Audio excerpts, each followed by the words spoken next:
आज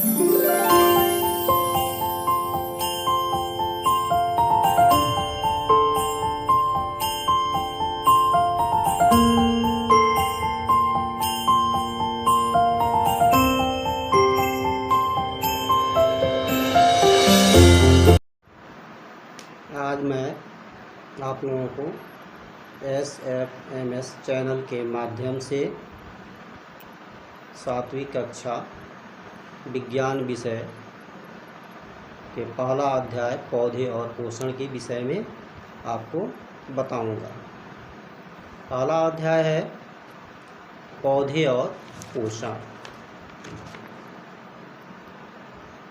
इस पौधे और पोषण अध्याय में सबसे पहले हम लोग ध्यान देते हैं कि विभिन्न जीव अपने मूलभूत कार्यों को करने के लिए क्या करते हैं। विभिन्न जीवों को अपने सभी मूलभूत कार्यों को करने के लिए ऊर्जा की आवश्यकता होती है। यह ऊर्जा जीव भोजन द्वारा प्राप्त करते हैं। भोजन ग्रहण करने की यह प्रक्रिया पोषण कहलाती है। जीवों को यह पोषक पदार्थ भोजन से प्राप्त होता है। भोजन ही ऊर्जा का मूल स्रोत है। जीव ऊर्जा प्राप्त करके वृद्धि एवं जनन जैसी जैव प्रक्रियाएं करते हैं तथा अपने जीवन की निरंतरता को बनाए रखते हैं। तो हम यहाँ देखेंगे कि यह पोषण की कितनी विधियाँ हैं। पोषण की 2 मुख्य विधियाँ हैं। पहला है आपका स्वपोषण।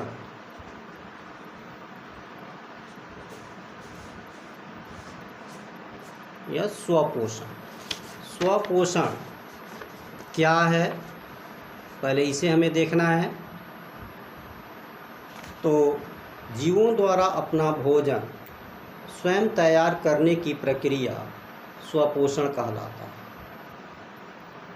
इसमें जीव किन कच्चे पदार्थों का प्रयोग करता है वह हमें देखना है।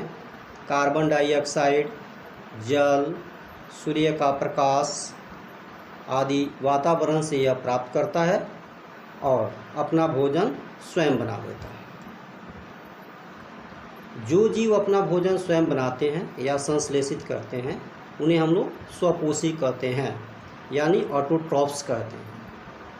इसका उदाहरण सभी हरे पौधे हैं।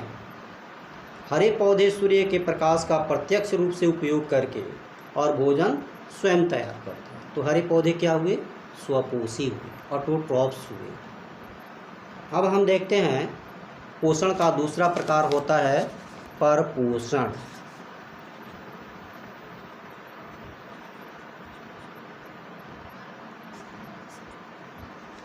परपोषण यो दूसरा जो हुआ परपोषण, यह परपोषण में वे जीव जो अपना भोजन स्वयं संश्लेषित नहीं कर पाते हैं यानी नहीं बना पाते हैं, वे भोजन के लिए दूसरे जीवों पर आश्रित रहते हैं। यह प्रक्रिया परपोषण कहलाती है। और वे जीव क्या कहलाते हैं? परपोषी या विषम पोषी। हम लोग हेटेरोट्रॉप्स उसको कहते हैं।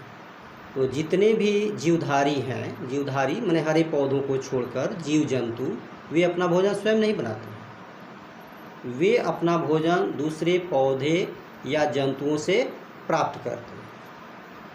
इसकी मूल विशेषता यह है कि इन जीवों में क्लोरोफिल नहीं पाया जाता, जबकि हरे पौधों में क्लोरोफिल पाया जाता है। तो हरे पौधे क्लोरोफिल का उपयोग करके सूर्य के प्रकाश को अवशोषित करते हैं और उस विकिरण ऊर्जा को रासायनिक ऊर्जा में बदल देते हैं, जो ग्लूकोज के रूप में हमें प्राप्त होता है। और जंतु जो होते हैं उनमें ये क्लोरोफिल नहीं पाया जाता है। जंतुओं में क्लोरोफिल नहीं पाए जाने के कारण ही ये दूसरे पौधे या जंतुओं से भोजन प्राप्त करते हैं। तो जंतु विषमपोषी कहलाते हैं। यह पौधे अपना भोजन किस विधि के द्वारा तैयार करते हैं? तो जितने भी हरे पौधे होते हैं उनमें एक विशेष प्रक्रिया होती है जिसको हम लोग कहते हैं प्रकाश संश्लेषण।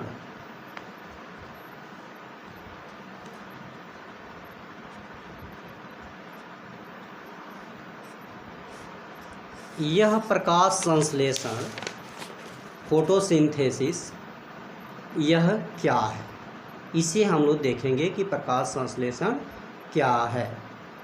प्रकाश संश्लेषण में हरे पौधे के पत्तियों में उपस्थित क्लोरोफिल सूर्य के प्रकाश को ग्रहण कर तथा मिट्टी से जल, वायुमंडल से कार्बन डाइऑक्साइड प्राप्त करके भोजन तैयार करने की एक प्रक्रिया। फिर से सुनिए, हरे पौधों द्वारा मिट्टी से जल, वायुमंडल से कार्बन डाइऑक्साइड प्राप्त कर सूर्य के प्रकाश की उपस्थिति में भोजन बनाने की एक प्रक्रिया है। तो ये हो गया आपको प्रकाश संश्लेषण।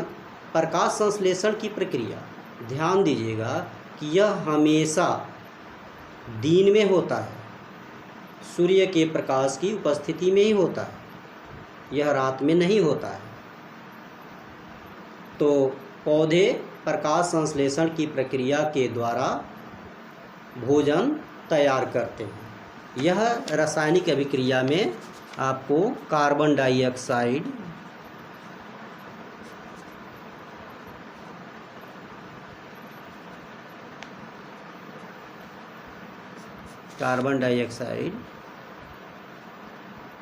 जल या मिलते हैं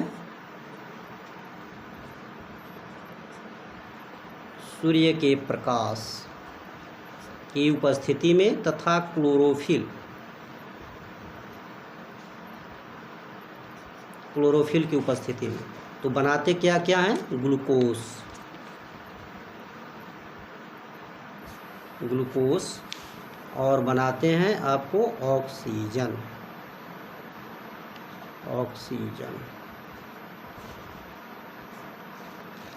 ये आपको पौधे प्रकाश संश्लेषण की क्रिया में आपको क्या क्या चीज़ बनाते हैं? ग्लूकोज और ऑक्सीजन।